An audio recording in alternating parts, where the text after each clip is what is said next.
usapang patay na naman po tayo. Pero bago ko magpaliwanag po sa inyo, kape tayo. At paalala sa mga nanonood, nakikita nyo naman yung background ko, di ba? Sensitive yung topic natin na to. Kaya sana sa mga hindi kaya, skip nyo na lang po yung video ko.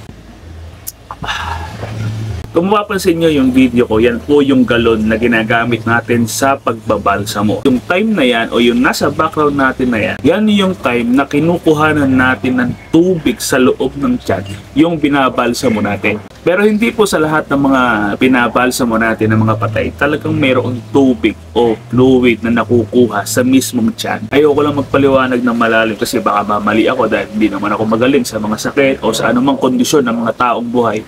Kaya ipapaliwanag ko sa inyo kung paano kinukuha kapag ka matubig yung tiyan ng patay. Simulan na natin yung pagpapaliwanag ng pagbabalsamo hanggang sa makuhanan natin ng tubig yung tiyan ng patay. Yung galon na yan yung ginagamit sa pagbabalsamo, di ba?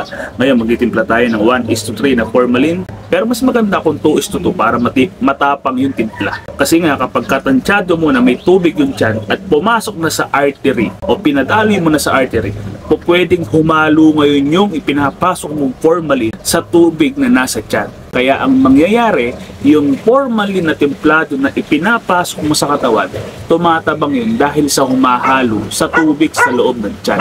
Ngayon, nakargahan mo na ng formalin yung buong katawan sa pamamagitan ng arterial embalming o yung pinaraan natin sa ugat. Yung iba ang ginagawa, kukuhanan ng dugo, after nun, saka rerektahan yung buong katawan. Pero kapag kaganyan, ang uunahin po muna natin yung mismong tubig sa tiyan bago natin i-drain yung mga parte na mayroong dugo. Unang pusok mo pa lang dito sa bigawin tiyan na yan, kapag talagang matubig talaga ang loob, talagang lumalabas na yan. Ngayon, kapag tinusok mo na yung trocar o yung tubo na ginagamit po natin, konting pagbomba mo pa lang ng hand pump, talagang lalabas at lalabas na yung tubig na yan. At ganyan nga ang kulay ng mga nakukuha natin na tubig sa loob ng tiyan.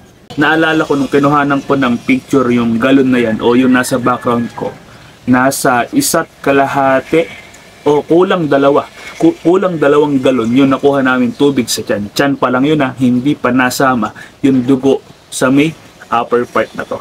At ngayon, kapag nakuha na yung tubig at yung dugo sa may puso sa baga at napag-collapse na natin yung mga internal organ o talagang napagbutas-butas na natin yung internal organ, bababaran ngayon natin ng formalin yan. Dahil yung mga internal organs gaya ng stomach, yung intestine na yan, hindi tinatalaban ng formalin yan sa arterial embalming. Yun ay ayon lang sa karanasan ko. At yung tinatawag nga pala natin pagbababad. Kapag nalagyan na ng formalin yung loob ng tiyan na yan, bababarin o pakakapitin natin yung formalin na inilagay po natin para ma-preserve yung nasa loob o yung internal organs. Kapag naibabad natin yun, siguradong tatalab na yung formalin o maluluto na sa formalin yung internal organ, siguro mga kulang 1 oras, pinakamatagal na yun. Sure win na yun, talagang hindi nakakatas yung patay o hindi na magtutubig pa yung patay.